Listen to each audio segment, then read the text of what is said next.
Mis hermanos, de manera particular me tocó todas las controversias del Evangelio de Juan. Todas las veces que he tenido que predicar, me ha tocado predicar en medio de las discusiones del Señor con los judíos. Ahora, hermanos, hay algo que es bien importante en este pasaje, y es que en medio de las discusiones de este pasaje vamos a encontrar unas perlas que tienen que ver con las doctrinas más importantes del Evangelio y de la fe cristiana. Perlas que tienen que ver con los fundamentos de nuestra salvación y la revelación de quién es nuestro Señor Jesucristo. Entonces, a pesar de que es un pasaje largo, es un pasaje que se da en medio de otra de las discusiones que el Señor tiene con los judíos, esperamos que el pasaje pueda hablar profundamente a nuestros corazones. Yo he titulado mi mensaje El gran pastor y los privilegios de las ovejas. En este pasaje primero vamos a ver la introducción que el mismo Juan nos da para ver el contexto histórico donde se dio este evento. Después vamos a ver la condición espiritual de los judíos, que el Señor usa la frase para decir que ellos no son sus ovejas. Después el Señor va a hablar de sus ovejas y los privilegios o las bendiciones que sus ovejas tienen. En tercer lugar, Cristo va a hacer una confesión que introduce un tema muy importante, la divinidad de nuestro gran pastor. Y por último, vamos a ver cómo Jesús sale de Jerusalén a buscar sus ovejas al otro lado del Jordán. Amén. Entonces vamos a ver el contexto histórico con el que Juan introduce el pasaje. Juan 10, verso 22, y dice: celebrábase en Jerusalén la fiesta de la dedicación y era invierno. Juan nos pone en el sitio histórico. Si ustedes recuerdan los últimos pasajes del capítulo 9 y los primeros del 10, ellos se dan en medio de la fiesta de los tabernáculos. Entonces, de esos pasajes a este pasaje que vamos a leer en el verso 22, sucedieron más o menos de 2 a 3 meses. Y esta fiesta de la dedicación era la famosa fiesta que celebraban los judíos en aquella época llamada la Hanukkah, que era una fiesta que no se encuentra en el Antiguo Testamento, sino que era una celebración que tenían los judíos por la liberación que hicieron los macabeos en el tiempo de la invasión de los griegos, especialmente en el tiempo de Antíoco Epifanes, que es el periodo como 150, 180 antes de Cristo. Entonces no hay una referencia en el Antiguo Testamento a esta fiesta, pero sí sabemos por la historia más o menos en qué periodo se celebraba. Y dice ahí el verso 23 y Jesús andaba en el templo, en el pórtico de Salomón. Entonces está Jesús nuevamente en Jerusalén, en el templo, y especialmente está caminando, pero la idea es que el pórtico de Salomón era un lugar donde la gente acostumbraba a reunirse y donde los rabinos acostumbraban a enseñar y aún a veces a tener debates teológicos. Entonces Jesús está en medio del tiempo, en el medio del templo, en un tiempo de conmemoración donde mucha gente acudía a Jerusalén. Y ahí viene la primera parte de nuestra enseñanza, que es la pregunta de los judíos y la condición espiritual en la que ellos se encontraban. Dice el verso 24, y le rodearon los judíos y le dijeron: ¿hasta cuándo nos turbarás el alma? Si tú eres el Cristo, dínoslo abiertamente. Estos judíos, como lo hemos visto en el Evangelio, se refiere especialmente a la élite, ¿sí? A los religiosos, a los fariseos, que principalmente eran hostiles al Señor Jesús. Y ellos están en una cuestión incómoda, su alma está turbada. Estaba turbada porque Jesús enseñaba y la gente venía, Jesús hacía muchos milagros, Jesús exponía el engaño espiritual de ellos y el asunto estaba volviéndose incontrolable para ellos. Y ellos vienen como en una especie, como dice ahí, de turbación de su alma y le hacen una pregunta al Señor. Si tú eres el Cristo, dínoslo abiertamente. Una pregunta importante, ¿no? Una pregunta que, como decíamos al comienzo de nuestra serie, el Evangelio de Juan tiene como foco estas preguntas. ¿Quién es Jesús? ¿El Cristo, el Hijo del Dios viviente o un mentiroso? Y ellos estaban en esa expectativa. Pero hermanos, como vamos a darnos cuenta, ellos estaban pidiendo una respuesta del Señor, pero su motivación no era muy genuina. Usted se da cuenta por la respuesta del Señor que era una especie de trampa. Ellos estaban buscando ocasión para hacerle caer, para acusarlo de blasfemia. Entonces, si el Señor hubiera dicho, sí, yo soy el Cristo, seguramente ellos iban a tener las pruebas, como lo hicieron en su juicio, para acusarle abiertamente de blasfemia. Entonces, no debemos pensar que en este caso la pregunta era sincera. ¿Por qué? Por la respuesta. Por la respuesta. Mire lo que el Señor les respondió. Verso 25. Jesús les dijo, os lo he dicho y no creéis. Las obras que yo hago en nombre de mi Padre, ellas dan testimonio de mí. Eso que ustedes están preguntando, les responde el Señor, ya se los he dicho muchas veces. Ya se los he enseñado muchas veces. Ya hemos debatido acerca de eso. Y dice el pasaje, y no creéis. Estos hombres querían información, hacían preguntas, pero eran incrédulos de corazón. En su corazón habían motivaciones erradas. Era una apariencia. Esa búsqueda de información no era realmente verdadera. Terrible, ¿no? Como los hombres aún hasta en su supuesta búsqueda pueden ser engañadores, pueden ser farsantes, pueden tener intenciones erradas.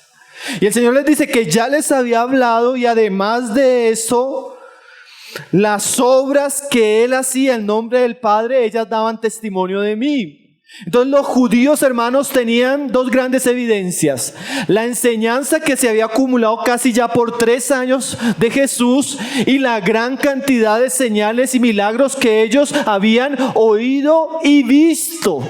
Y aún así, como dice el pasaje, no creían. Lo que nos muestra, como lo hemos venido diciendo, que el hombre impío, no regenerado, no creyente, a pesar de tener toda la información doctrinal y milagrosa, aún así se endurece ante la evidencia. Los hombres no se pierden por falta de evidencia. Los hombres no se pierden por falta de que no les prediquen, sino los hombres se pierden por la incredulidad arraigada a sus corazones. Usted puede hablarle a una persona, la persona puede ver hasta milagros, hermanos, y aún así mantenerse en un estado de endurecimiento espiritual. Lo que nos va a demostrar lo que vamos a ver, el primer asunto de nuestra enseñanza, que estos hombres por su incredulidad daban evidencia de que no eran ovejas de Cristo. Dice ahí en el verso 26, pero vosotros no creéis, porque no sois de mis ovejas, como os he dicho. El Señor muestra que esa dureza, esa incredulidad, esa obstinación ante toda la evidencia demostraba que estos hombres no eran de sus ovejas.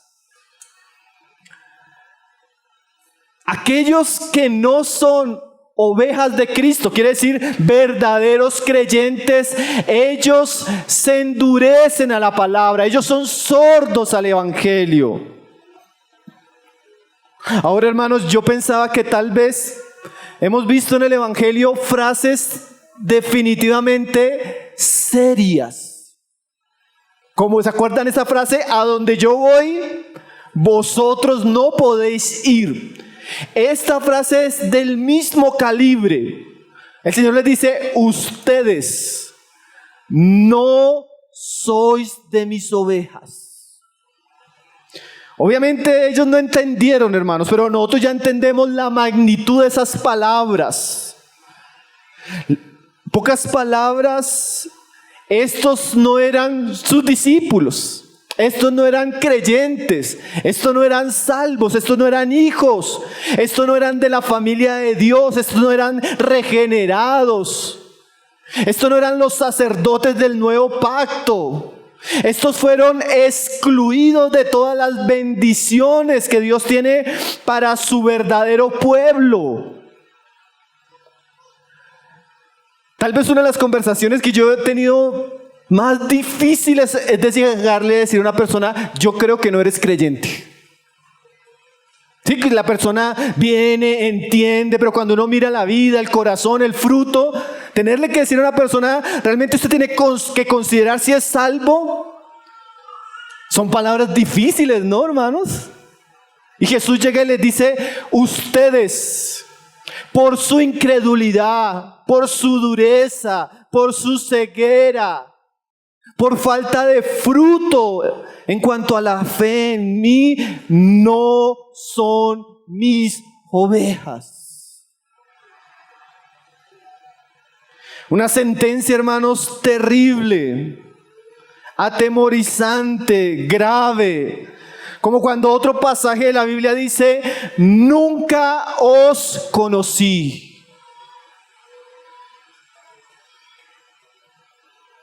Terrible, ¿no, hermanos?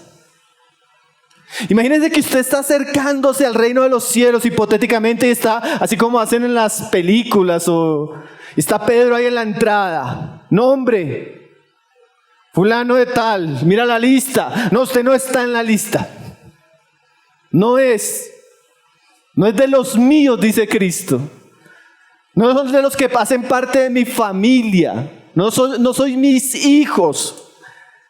Hermano, la incredulidad es la causa de que estos hombres perdieran las promesas de salvación y de esperanza que tendrían los hijos de Abraham.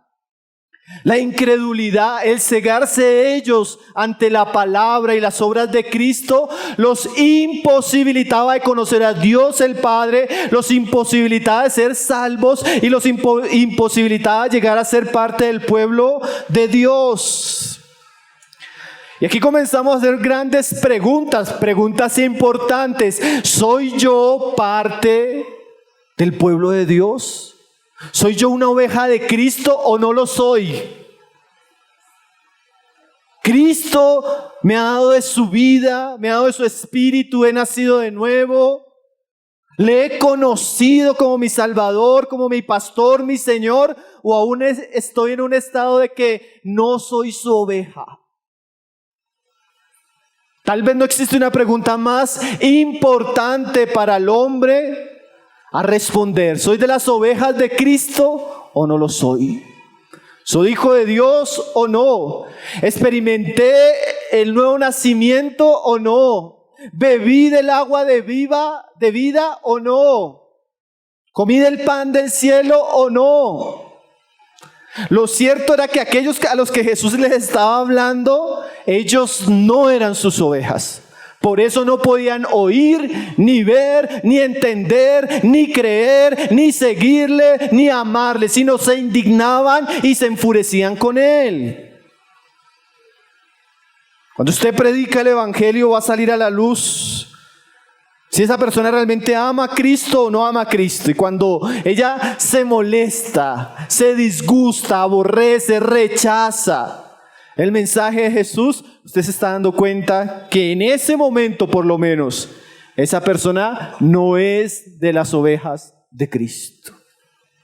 Usted puede ir a un lugar de reunión, puede ser una iglesia cristiana, usted puede haber nacido en familia cristiana, pero no necesariamente eso hace que usted sea un hijo nacido de nuevo de Dios, una oveja espiritual del rebaño de Cristo. Especialmente el Señor pone su énfasis ahí: pero vosotros no creéis. La incredulidad era la razón por la cual estos hombres no eran ovejas. Entonces, cuando usted se encuentra a alguien que no ha podido experimentar la base de esa inexperiencia espiritual en su vida, siempre es la incredulidad. A la palabra, a la obra de Cristo, a sus demandas. y a todo lo que dice el Evangelio. Ahora, después de ver la primera parte, que el Señor les responde a ellos que, ¿para qué les explico más? Si es que ustedes ya me han escuchado tiempo, ya han visto mis milagros, pero es que ustedes no son de mis ovejas.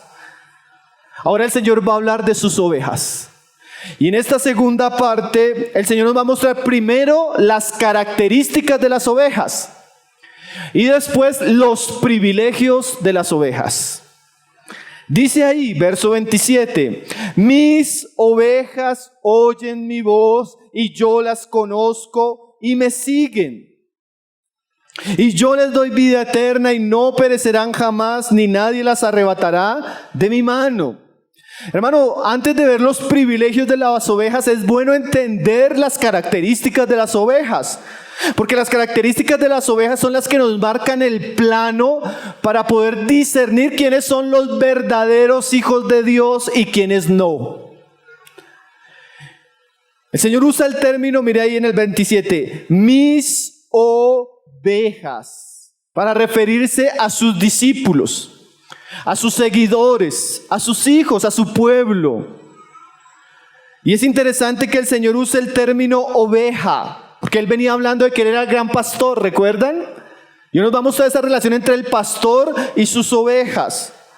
Él usa el carácter de la oveja. La oveja es un animal débil, frágil, inofensivo, dependiente del pastor. Un animal limpio, no como los perros y los cerdos, para mostrar su naturaleza y su relación con Cristo. Pero yo resalto, antes de ver las características de las ovejas, esta palabra, hermano, mis ovejas. ¿Qué quiere decir eso? Que el gran pastor, como lo veíamos el domingo anterior, tiene unas ovejas que son propias, son suyas, le pertenecen. Él las compró, Él las redimió, Él las llama por nombre, Él las conoce desde la eternidad. Y esas ovejas son sus hijos, los verdaderos cristianos, nacidos de lo alto. Porque dice que son mías, porque Él las compró en la cruz. Porque como vamos a ver ahora, el Padre se las dio. Y como vamos a ver en las características, y ellas le oyeron y le siguieron voluntariamente. Mis ovejas. Ay, hermano, como alguien decía, nosotros debemos atesorar esas pequeñas palabras y recordarlas. Porque son palabras que nos van a llenar de consuelo y de fortaleza en medio de tantas cosas. Yo puedo ser lo que sea, hermano, pero ¿sabe qué puedo decir con toda seguridad? Que Cristo es mío y yo de Él. Él me compró, Él me redimió, yo soy su hijo. Y todo verdadero creyente debería aferrarse a esa verdad. Yo soy de Él y Él es mío. Soy su propiedad, Él me compró con alto precio. Tal vez no sea importante para mi familia, tal vez en este mundo no tenga éxito, no tenga logros, no tenga riqueza, pero tengo algo mucho mayor, tengo a Cristo y con Cristo lo tengo todo. Y no solo tengo a Cristo, lo más impresionante es que Cristo me tiene a mí. Y ahora le pertenezco. Ahora Él me dice, hijo mío, hijo mío. ¿Cómo esa palabra hace la diferencia, no, hermanos? Son suyas. Él es el gran pastor y ellas sus ovejas. Ahora es interesante siempre recordar, hermanos, que aunque somos una iglesia local donde el Señor ha puesto tal vez personas que pastorean en medio nuestro, realmente el pastor y dueño de las ovejas es el Señor y no nosotros. Que eso por un lado nos libra de enseñorearnos, pero también nos da descanso. En estos días, hace tiempo escuché al hermano Alex Montoya que decía que estaba pasando muchos problemas en la iglesia. Se fue a acostar cansado porque visitas, asuntos. Y cuando se fue a acostar levantó los ojos ahí en su cama y dijo, Señor, te doy gracias porque son tus ovejas, no mías. Así que tú te haces cargo de ellas. Qué bendita consuelo, ¿no, hermanos? Nosotros solo somos colaboradores del gran pastor. Y las ovejas nunca son nuestras, son de Él. Ahora mire lo que Él dice, las características de estas ovejas. Mis ovejas oyen mi voz. Una cosa maravillosa que tienen las ovejas, hermanos, es que aunque a veces son hasta ciegas, o sea, de corta vista, ellas tienen muy buen oído. Y ellas identifican la voz de su pastor. Pueden haber varios pastores hablando, pero ellas identifican la voz de su pastor y le siguen. Y aquí Jesús nos da la primera característica de los verdaderos cristianos, a diferencia de las que no eran ovejas, como los judíos en ese momento. Los verdaderos cristianos escuchan la palabra de Cristo, la palabra que los llama al arrepentimiento, a la fe. La palabra que trae el reino de los cielos, que tiene como fundamento Cristo y su muerte, su resurrección. Y al escuchar esa voz, ese llamado, esa invitación, ellos le siguen. Las ovejas de Cristo no son sordas. Ellas, cuando Cristo habla, su corazón se compunge. Su corazón se contriñe. Su corazón se alegra porque ellas escuchan la voz de su pastor. Cuando usted comienza a predicar la palabra, el oído de la oveja como que entiende que su pastor le está hablando. Usted no tiene esa experiencia cuando abre su Biblia, cuando viene un domingo, escucha la enseñanza, cuando escucha un podcast o una enseñanza de algún hermano, usted comienza a ver que la escritura comienza a hablarle a su corazón, a exponer su vida. ¿Sabe por qué sucede eso? Porque usted es oveja. Ayer estábamos en la reunión del estudio de los sábados y se me acerca un hermano y me dice: uy, hermano, esa palabra me tocó, me sentí que... Y yo pensaba, gloria a Dios, porque eso le sucede a las ovejas. El que no es oveja no oye, no entiende, no le interesa, se duerme, le incomoda. Pero la oveja, ¿qué? Oye. Oye. Como decía alguien, los inconversos se muestran absolutamente sordos a la palabra de Dios. Pero decía Lutero, a pesar de la oveja ser el animal más simple que existe, fue dotado con una gran cualidad: oye a su pastor. Hermanos, no somos leones, ni tigres, ni caballos. Somos ovejas simples, necesitadas del pastor.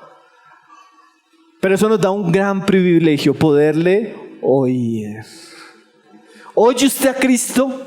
Cuando Cristo habla, su corazón se llena de alegría, de fe, de disposición a obedecerle, a seguirle. Hermanos, eso es una cosa importantísima. La verdadera oveja ama la palabra. Una vez estábamos hablando con mi esposa, hablamos de una persona. Esa persona duró como reunión de como 3 años. Hace años. Y un día yo me siento con la familia y le pregunto a un familiar de esta persona, le digo: bueno, ¿y usted cómo ve a fulano, no? Van, ahí van, y fulano. Y me dice el familiar: yo creo, hermano, yo no sé, el Señor me perdone, pero yo no creo que sea creyente. Vivía con esa persona, andaba todos los días. Le dije: ¿por qué? Me dijo: nunca he visto que lea la Biblia en su casa y nunca le he escuchado después de una reunión de domingo que la palabra le haya hablado. Es inerte, totalmente indiferente. Usted podía ver a esa persona moral, trabajadora, justa, en términos humanos normal. Pero si había algo que tenía esta persona, era que no amaba la palabra. Cuando él me dijo, seguramente no era oveja, o no es hasta ese momento. Porque la oveja, hermanos, ¿qué? Oye la palabra, sigue la palabra, ama la palabra, disfruta la palabra de Cristo. ¿Y saben cuál es el problema del cristianismo de nuestros días? Y cuando hablamos del cristianismo de nuestros días, no solo hablamos de iglesias grandes, de denominaciones de la prosperidad, hasta iglesias entre nosotros. El problema es que muchas veces no sabemos diferenciar un verdadero creyente de un falso creyente.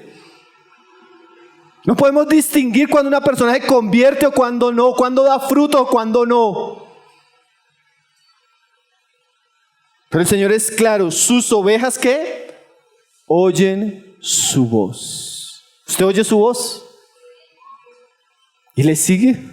Mira el siguiente asunto, dice, mis ovejas oyen mi voz. Y dice ahí, y yo las conozco.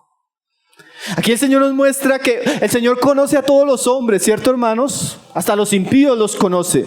Pero en el Evangelio de Juan, ese término yo los conozco significa más que un conocimiento intelectual de la persona o de un asunto.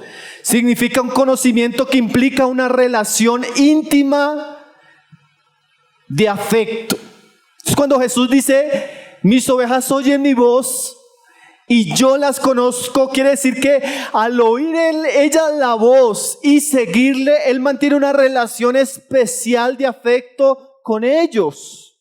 Una relación de cuidado amoroso.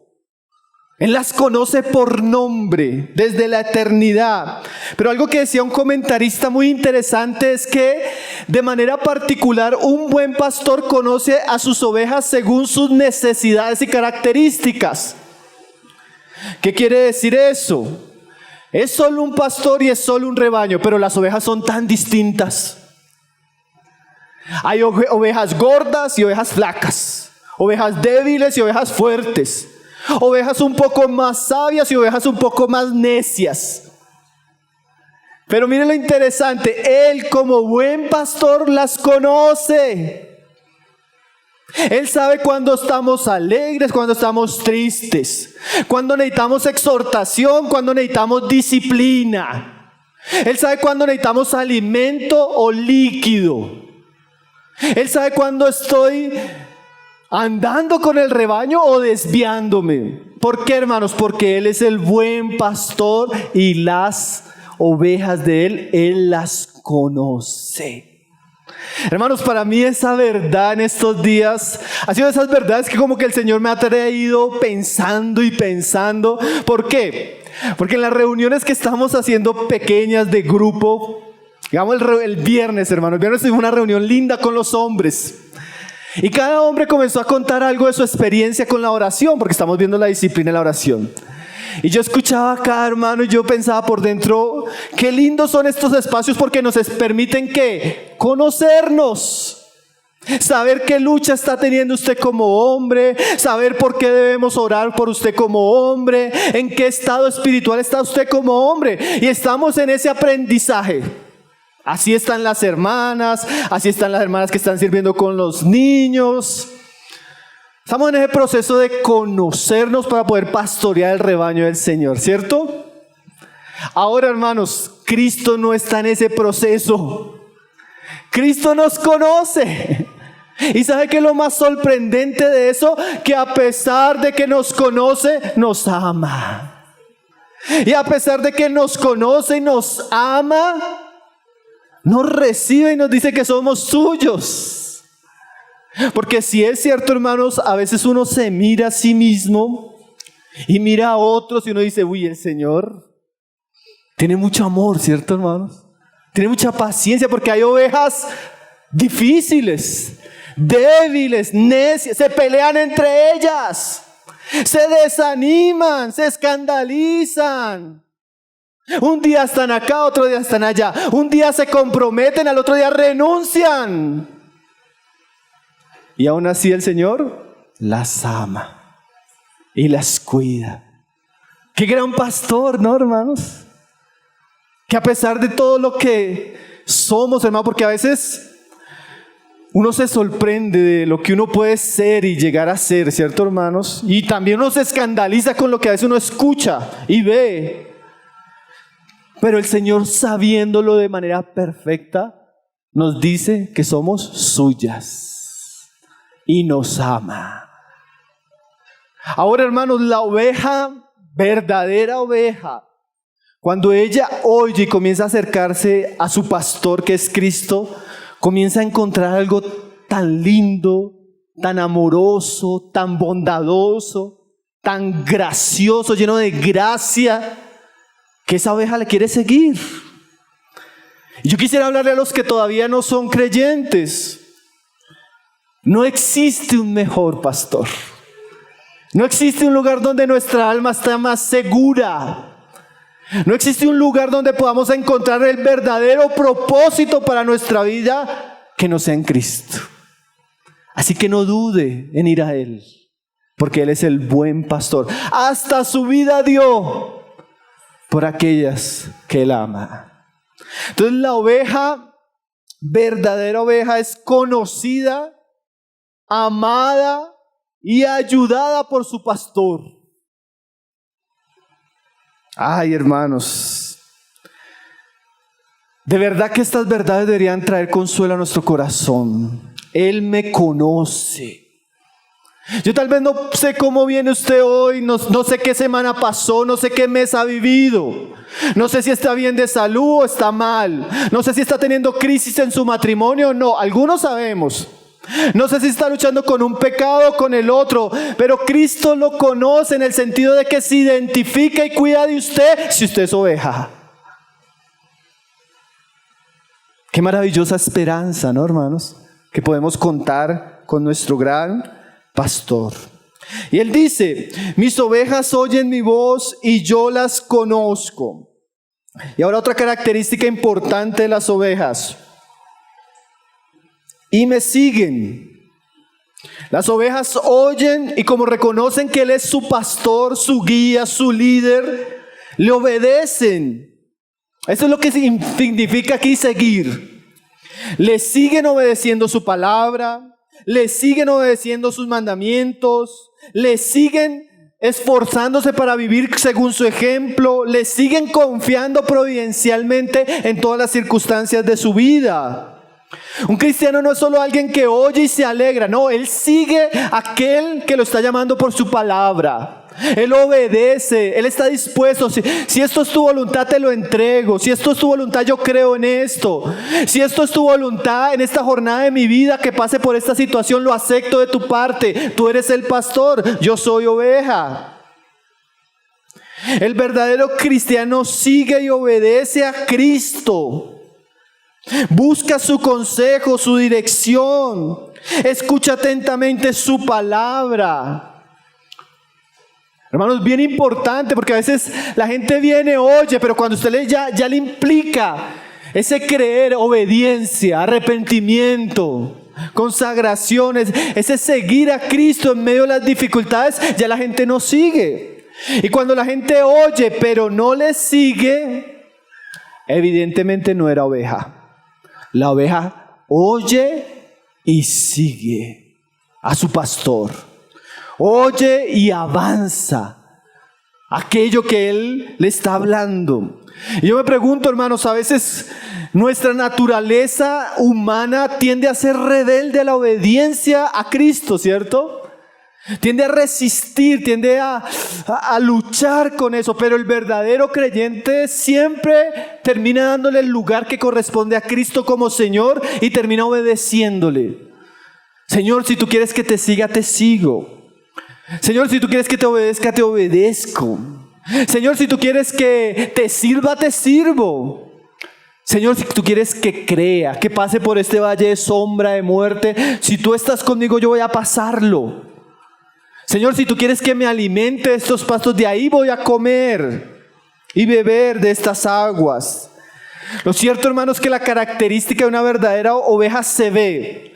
Cuando una persona obedece a Cristo, sigue a Cristo, persevera en Cristo, camina con Cristo, se ve. Cristo lo sabe, Cristo lo conoce, pero lo cierto es lo otro.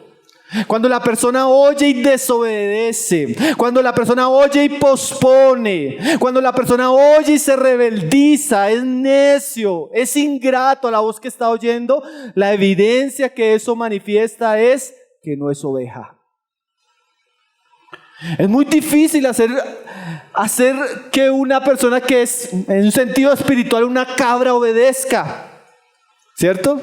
Es imposible, su naturaleza es rebelde, pero la oveja, hermano, es obediente. ¿A quién? A su pastor, a Cristo, y le sigue. Ahora, después, hermanos, de ver las características, y es importante ver las características, sobre todo por lo que vamos a ver ahora. Porque lo que vamos a ver ahora, como decíamos en un comienzo, son las perlas, son los fundamentos de la doctrina de la salvación de los creyentes. Pero esas perlas o esos fundamentos no podríamos prometérselo al impío. Esto es para los verdaderos cristianos, o sea, los verdaderos discípulos, quiere decir las verdaderas ovejas. ¿Qué? Verso 28. Aquí vienen las bendiciones para esas ovejas que creen, oyen y les siguen, y el Señor les conoce y ellos conocen a su Señor. Dice ahí, y yo les doy vida eterna, y no perecerán jamás, ni nadie las arrebatará de mi mano. Hermanos, tal vez en cuanto a la doctrina del Evangelio y la salvación de los creyentes, este es uno de los pasajes más importantes, porque este pasaje nos dice que el Señor a sus ovejas les da ¿qué? Vida eterna. Las bendiciones del Señor para su pueblo, para sus creyentes, para sus hijos, son eternas. Son el derecho perpetuo de estar con Él como Él su pastor y ellos como sus ovejas. Lo que significa es que a estas ovejas se le van a perdonar todos sus pecados, de tal manera que la justicia de Dios va a ser satisfecha y ellos van a ser hijos de Dios para siempre. A menudo, como alguien decía, el Señor no le promete salud, dinero ni prosperidad a sus hijos, pero sí les promete vida eterna, lo cual es mucho más valioso e importante. Todos aquellos que creen y siguen a Cristo nacen de nuevo, son hijos de Dios, su nombre está escrito en el libro de la vida, hermanos, y tienen la seguridad de la vida eterna. Quiere decir que como es eterna, permanece para siempre. Y quiere decir que ellos no hacen nada para obtenerla, la reciben por fe y por gracia. Pero también quiere decir que no pueden hacer nada para perderla. O si no, no sería eterna. Como decía alguien, esta vida no puede ser interrumpida ni perdida. De lo contrario, no sería eterna. La vida eterna es la santa posesión de todos los verdaderos hijos de Dios y uno de los componentes esenciales del Evangelio. Mire cómo el Señor lo reafirma: yo les doy vida eterna y ¿qué? Y no perecerán jamás. Quiere decir que aunque estas ovejas son distintas, con debilidades distintas, si son de Cristo, nunca dejarán de ser de Cristo y nunca perecerán. Esta es de las promesas, hermanos, que como cristianos merece mayor atención de nosotros. Si creemos lo que creemos que dice este pasaje, la doctrina de la salvación perpetua o eterna de los creyentes es segura, porque el Señor asegura, y mire quién lo está diciendo, y no perecerán jamás. Como alguien decía, la palabra de Cristo es clara, ineludible, y Él lo cumplirá. Las ovejas de Cristo no van a perecer nunca. Independientemente de lo que digan los hombres, como alguien decía, independientemente que algunos no crean, como a veces sucede, esa es la gran esperanza del Evangelio. Y es que es una contradicción usted salir a predicar el Evangelio, decirle a una persona que si cree en Cristo recibe vida eterna, pero tenga cuidado de no perder esa vida. Entonces, ¿cuál vida eterna es? ¿O cuál esperanza? Si hoy soy salvo y en un mes pierdo esa salvación y la vuelvo a recuperar y en 2 meses tal vez la vuelvo a perder, ¿sería eso esperanza o buenas nuevas? Yo les doy vida eterna y no perecerán jamás. Una vez, escúcheme esto, hermano, una vez convertido y unido a Cristo espiritualmente, nadie nos va a sacar de Él. Ahora, como decíamos, no debemos confundir esta promesa para un falso cristiano, ni para un falso maestro. ¿Qué quiere decir? La Biblia nos habla por muchos lugares que la iglesia en algún momento iba a ser infiltrada encubiertamente por hombres impíos, que no tienen el Espíritu, que no tienen a Cristo y que tienen apariencia de piedad. La promesa de la salvación eterna es para los verdaderos hijos, no para los hipócritas. ¿Me entiende eso? Cuando usted dice, no, es que llegó a la iglesia, estuvo ahí un poquito, después se fue al mundo, al pecado, niega de Cristo, nunca fue. Nunca tuvo, porque si lo hubiera tenido, nunca lo hubiera perdido. La Biblia nos advierte, hermanos, de gente que cree vanamente. O sea, su fe es apenas intelectual. No tuvo experiencia. No, Cristo no vino a morar en él. No nació el Espíritu. Simplemente fue una fe religiosa, superficial, vana. Cuando vino algún tipo de prueba manifestó que nunca se había convertido. Obviamente para aquel que tiene una profesión de fe falsa, hipócrita, irreal, o para los falsos maestros, no se les puede prometer esto, a menos que se arrepientan. Pero la oveja, verdadera oveja, que ha oído y ha creído en Cristo, no se le puede negar la gran promesa que el Señor hace: no perecerás jamás. Hermanos, ahí es donde cualquiera que esté escuchando esto debería asegurarse si verdaderamente es hijo. Asegurarse si verdaderamente está siguiendo a Cristo por la fe. Asegurarse si realmente el Espíritu Santo ya vino a morar en su vida. Y miren lo que el Señor dice, reafirmando esta verdad: y no perecerán jamás, ni nadie las arrebatará de mi mano. Los verdaderos creyentes, una vez son de Cristo, nadie los puede quitar de su mano, porque Él es el buen pastor y los protege. Nadie, se refiere a hombres, a ángeles, a lo presente, a lo porvenir, a principados, a nadie ni nada nos puede alejar del amor de Dios en Cristo Jesús. Es una absoluta seguridad la que la Biblia nos da de que como hijos de Dios seremos para siempre hijos de Dios. Esta es la bendita promesa. Este es el bendito privilegio de Jesús para sus ovejas. La salvación, hermano, es eterna. El que está con Cristo hoy estará con Él para siempre. Obviamente esto no anula a otras verdades de la Biblia. Por ejemplo, ¿qué pueden perder las ovejas? Una buena pregunta. Yo le puedo hablar de muchas cosas que pueden perder las ovejas, menos la salvación. La oveja puede perder bienes y cosas materiales en este mundo por causa de Cristo. ¿Sí? Puede. La oveja puede perder su libertad por amor a Cristo, puede, pero no puede perder su alma. La oveja puede perder, hermano, algunas recompensas temporales de la obediencia y futuras. Es más, la Biblia dice que la oveja puede perder galardones que Dios tenía para nosotros si no somos fieles. Pero la salvación no, porque la salvación es el galardón de la obra de Cristo y no la nuestra. La oveja puede perder la paz y la tranquilidad por sus pecados. Y puede hasta ser corregida y disciplinada por el pastor. Pero no puede perder la salvación que el pastor le ha dado. Hay un pasaje, vamos a hacer un paréntesis, es que no quiero alargarme mucho, pero rápido. Salmo 89.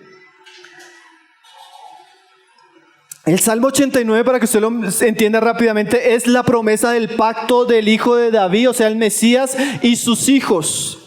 Pero solo para leer un pasaje para que usted entienda eso que estamos diciendo.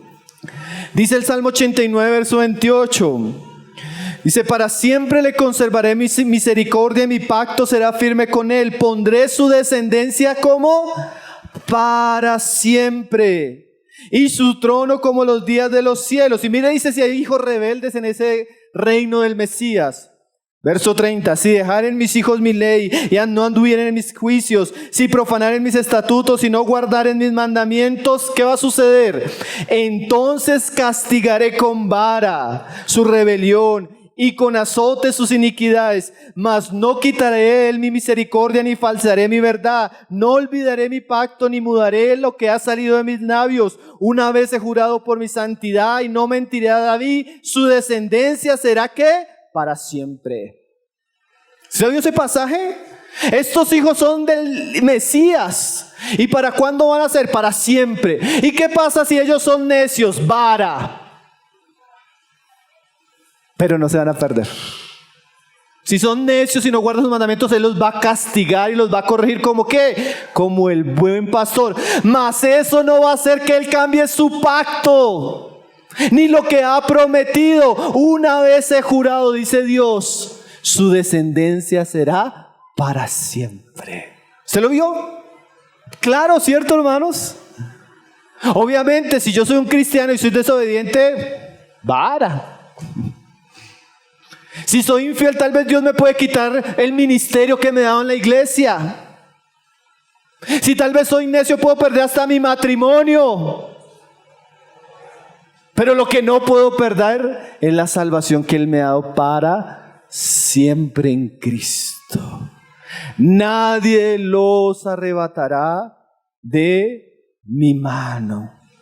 Volvamos ahí a Juan, hermanos. Entonces, nuestra salvación es segura. ¿Por qué? Porque estamos en las manos de Dios y nadie nos puede arrebatar de Él. Llénese de esa confianza. Llénese de esa seguridad, que si usted es de las ovejas de Cristo, usted puede decir, amén, estoy en las manos de Cristo y nadie me va a arrebatar de eso, ni las pruebas, ni los sufrimientos, ni la muerte, nada. Pablo tenía esa seguridad. Por eso él cantaba y proclamaba como lo hace en Romanos. Ahora mire cómo él asegura un poco más esta verdad.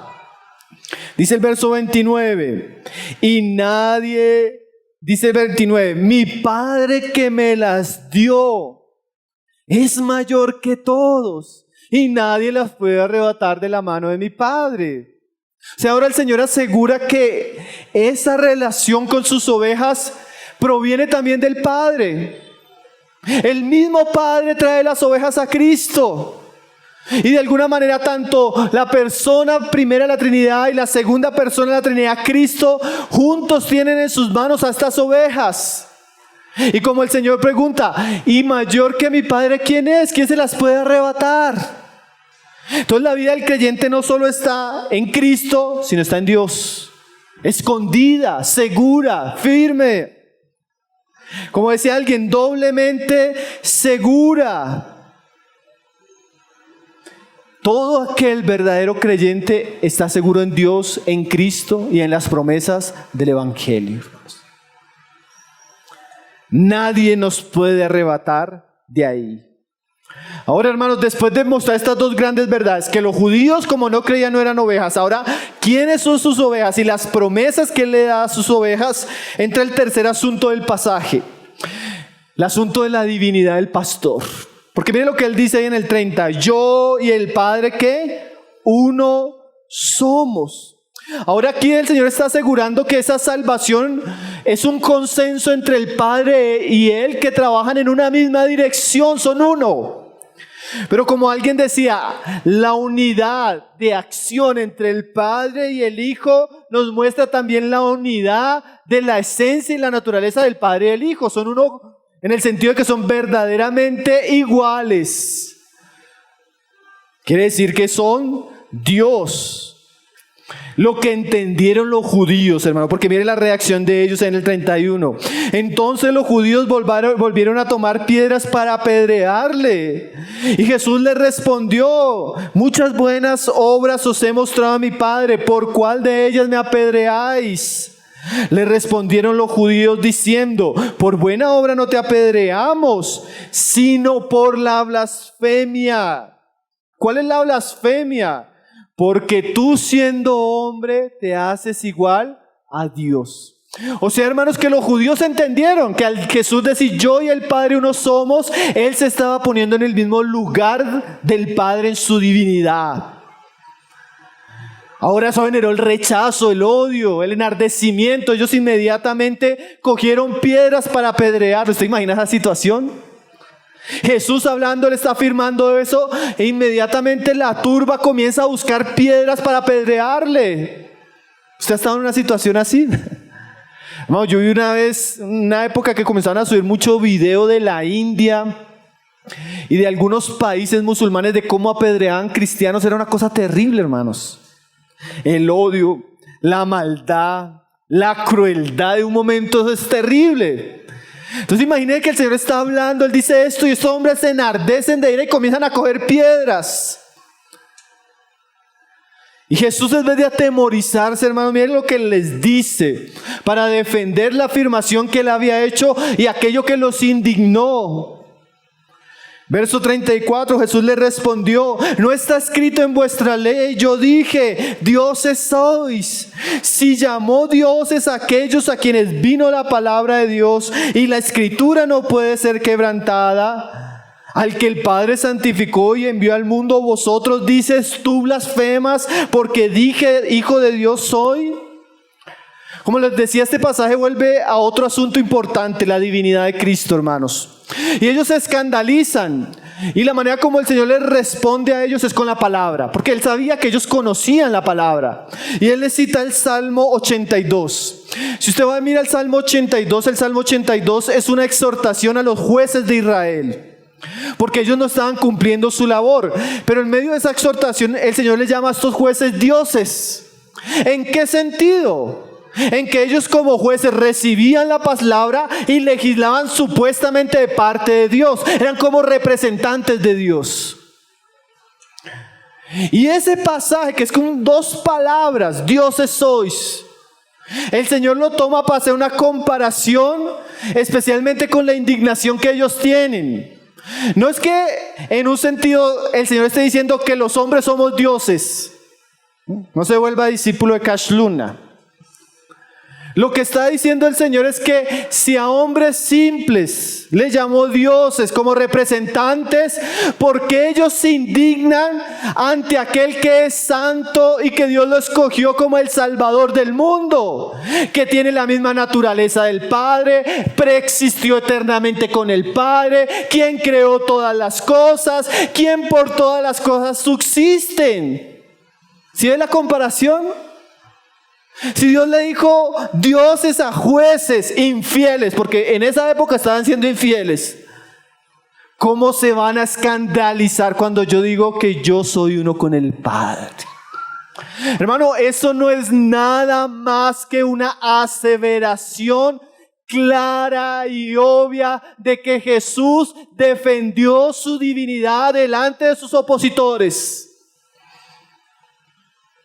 A pesar que ellos no cogieron piedras para apedrearlo, Él no podía mentir. Él era uno con su Padre. Él había estado eternamente con su Padre. Él era el santo Hijo de Dios, que se había hecho hombre para salvar a los pecadores. Y miren lo que Él dice: al que el Padre santificó y al mundo vosotros decís. Miren esas palabras. Al que el Padre apartó y envió para salvarlos, ustedes están diciendo que blasfema. ¿Usted ve la indignación? ¿Cómo van a rehusar creer todo lo que les he hablado? ¿Cómo van a rehusar creer todo lo que he hecho? ¿Cómo van a blasfemar de esa manera? Hermanos, si es un acto de profunda ignorancia, de orgullo y de necedad, cuando un hombre, ante toda la evidencia de la palabra acerca de quién es Jesús y lo que ha hecho, decide darle la espalda. Qué insensatez la de estos hombres, qué necedad, qué orgullo, qué ceguera, qué corazón maligno. Cuando el hombre se cierra ante la gran evidencia y la gloria de la palabra y de la obra de nuestro Señor Jesucristo. Él les dice, si no hago las obras de mi Padre, no me creáis. Verso 38, mas si la hago, aunque no me creáis a mí, creed a las obras, para que conozcáis y creáis que el Padre está en mí, yo en Él. No me creen a mí, miren los milagros, era lo que le está diciendo Jesús a ellos. Ustedes quieren saber que yo realmente estoy con el Padre, miren las obras que el Padre me envió a hacer y he hecho. Hermano, estas obras eran visibles, claras y reales. ¿Sabe que ha sucedido algo grave en nuestros días, fruto del liberalismo teológico de los últimos años? Y eso que ha sucedido es que se ha negado profundamente la gloria y la magnitud de los milagros de Cristo. Y se toman a veces como inventos, como fábulas. Y a veces nosotros como cristianos leemos el Nuevo Testamento, los Evangelios, y no nos sentamos a pensar que esos hechos, esas obras milagrosas, dan testimonio del poder y la grandeza de Jesús. Hermano, ellos están escritos. Ahí tenemos más de 40 milagros con testigos, con datos evidentes de que fueron eventos históricos, que son un testimonio válido para que creamos todo lo que Jesús dijo acerca de Él y de su Padre Celestial. Usted cuando ve ese milagro, usted llega y dice, wow. Yo una vez estaba en una clase de los Evangelios, en un lugar, y yo les estaba contando el milagro de Pedro y la multiplicación de los peces, ¿recuerdan? Lanza la red, Pedro la lanzó. ¿Qué es lo más impactante del milagro? Me dijo un estudiante, la gran cantidad de peces. ¿Cuánto habrán costado esos peces? ¿Qué hizo Pedro? Porque lo más importante del milagro fue lo que hizo Pedro. ¿Sabe qué hizo Pedro? Dejó las redes y ¿qué hizo? Le siguió. Lo importante del milagro era Cristo, no los peces. ¿Me entendió? Hermano, necesitamos abrir los ojos para ver la grandeza de Cristo en cada una de las páginas de nuestras Biblias. Y llenarnos de fe, porque el mismo que hizo eso ayer es el mismo hoy. Y es el mismo siempre. Y Él sigue haciendo milagros. Él sigue abriéndole los ojos a los ciegos. Él sigue sacando a los hombres de la prisión, de la oscuridad. Él sigue dando vida a los muertos. Él sigue calmando nuestras tempestades. Él sigue multiplicando el pan. Él sigue cambiando el agua de la tristeza en el gozo de la alegría del vino celestial. Él sigue andando por encima de los mares. Él es nuestro Dios glorioso, santo. ¿Cuánto necesitamos creer en Él, confiar en Él, seguirle como ovejas que ahora le consideran su gran pastor? Hermanos, no caigamos en el pecado de los judíos de despreciar y ridiculizar las obras de Cristo.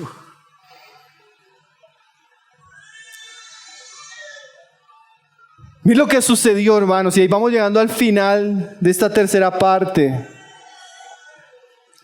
Procuraron otra vez prenderle, imagínense, más se indignaron. Esto es una guerra, ¿no, hermanos? Él habla, ellos se ofenden. Pero dice ahí, pero él se escapó de sus manos. Ese término muestra la manera milagrosa que aunque los hombres querían matarle, todavía no era el tiempo. Recuerdan que ya lo hemos visto varias veces en el Evangelio. Pero el pasaje termina con un asunto interesante, hermanos, que iría del 40 al verso 42, y sería la última parte de nuestro pasaje. Dice, y se fue de nuevo al otro lado del Jordán, al lugar donde primero había estado bautizando Juan, y se quedó allí. Y muchos venían a él y decían, Juan a la verdad ninguna señal hizo, pero todo lo que Juan dijo de éste era verdad. Hermanos, Jesús deja Jerusalén, hermanos, y en el Evangelio de Juan, este es un punto importante porque cuando hicimos la introducción decíamos que el Evangelio de Juan tenía dos partes. La primera parte iría del capítulo 1 al capítulo 12, que serían los 3 años de ministerio. Y del capítulo 12 a los últimos capítulos del Evangelio de Juan tenemos la última semana de Jesús. y su enseñanza a sus discípulos. Quiere decir que ya estamos llegando al cierre de 3 años de ministerio del Señor, y Él en este punto deja Jerusalén porque su vida corre riesgo y se va a estar los últimos meses antes de la Pascua, que serían 3 meses, donde Él sería crucificado al otro lado del Jordán. Y Juan nos dice que ahí era donde estaba Juan el Bautista, ¿sí? Donde fue el ministerio de Juan, donde la gente venía a bautizarse. Y ahí fue donde Jesús fue ungido, ¿recuerdan? Y ahí surgieron los primeros discípulos. Es como si hiciera un ciclo. Comenzó el ministerio de Jesús, pasaron 3 años, y antes de que termine el ministerio del Señor, Él vuelve al lugar donde todo comenzó. Ya Juan había muerto. Pues yo me pongo a pensar, es como cuando usted ha hecho un largo viaje de trabajo y usted vuelve al lugar de su casa. Jesús vuelve al otro lado del Jordán, hermanos. Y dice que muchos venían a Él, verso 41, y decían: Juan a la verdad ninguna señal hizo, pero todo lo que Juan dijo de este era verdad. A pesar del rechazo en Jerusalén, el Señor va al otro lado del Jordán y las ovejas comienzan a venir. Las ovejas comienzan a venir, hermanos. ¿Y saben qué es lo interesante? Que estas ovejas habían sido preparadas por el mensaje de Juan el Bautista.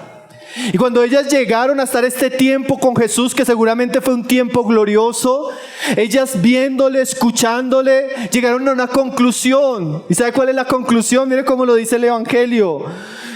Que todo lo que Juan había dicho de Cristo, que era verdad.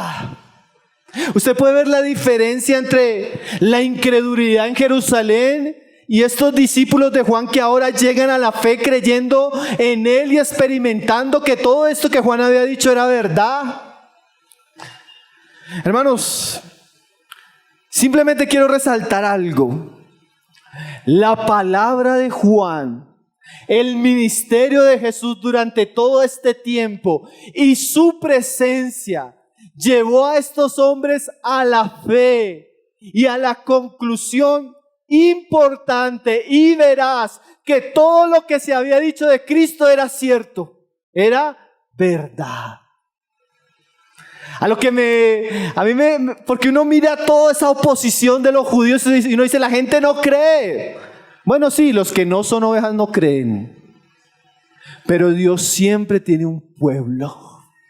Un pueblo que Él ha preparado por la palabra. Un pueblo que Él les está abriendo los ojos. Un pueblo que puede decir, es verdad. Yo le conocí, es verdad. Todo lo que decía Juan yo lo veo. Yo lo experimento, es real. Esa luz entró a mi vida, esa palabra trajo salvación. Este es el Cordero de Dios, este es sobre quien vino el Espíritu de Dios. Este es el Mesías, el Salvador, el Rey de Israel. Este es el Hijo de Dios, es verdad. Hermanos, entre el mensaje de Cristo es más odiado y perseguido por algunos, para las verdaderas ovejas es más claro y más nítido. Ellos pueden decir, es verdad, mátenme, apedréenme, expúlsenme, pero es verdad. Es verdad. Imagínense la alegría que eso trajo para estos hombres. Miren lo que dice el verso 42. Y muchos creyeron en Él allí. Y yo quiero resaltar esa palabra allí. En Jerusalén era difícil creer, hermano. ¿Saben por qué? Por la hostilidad, la oposición, la confrontación. Pero no, este ambiente al otro lado del Jordán era el lugar que Dios había apartado para que Juan predicara, para que la gente se bautizara, para que hubieran frutos de arrepentimiento y para que un día llegara Cristo y la gente abrazara su evangelio por la fe.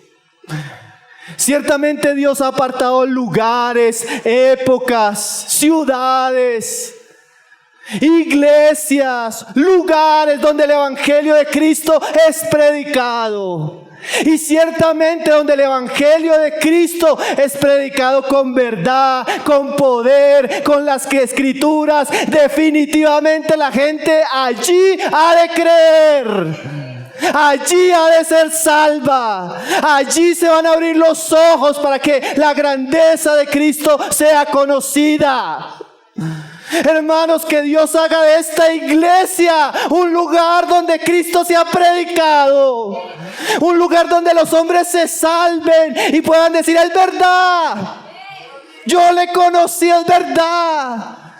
Que su casa, que los lugares de reunión, que, hermanos, donde vayamos, la palabra pueda llevar a muchos a creer y decir: es verdad, es verdad.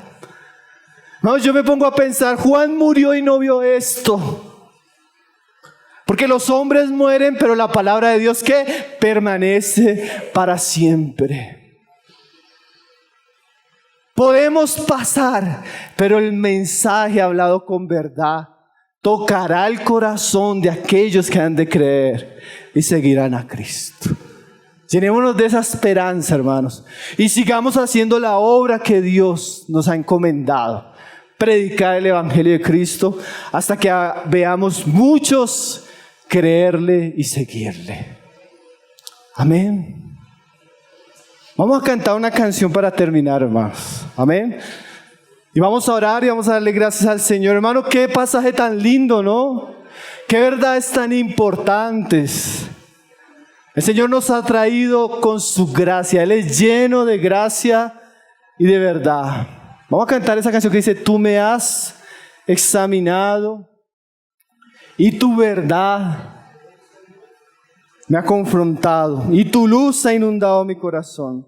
Hermanos, llenémonos de la seguridad que nuestro Señor es nuestro Dios, que la salvación que nos dio Él es eterna y que su palabra sigue teniendo el poder para salvar a muchos.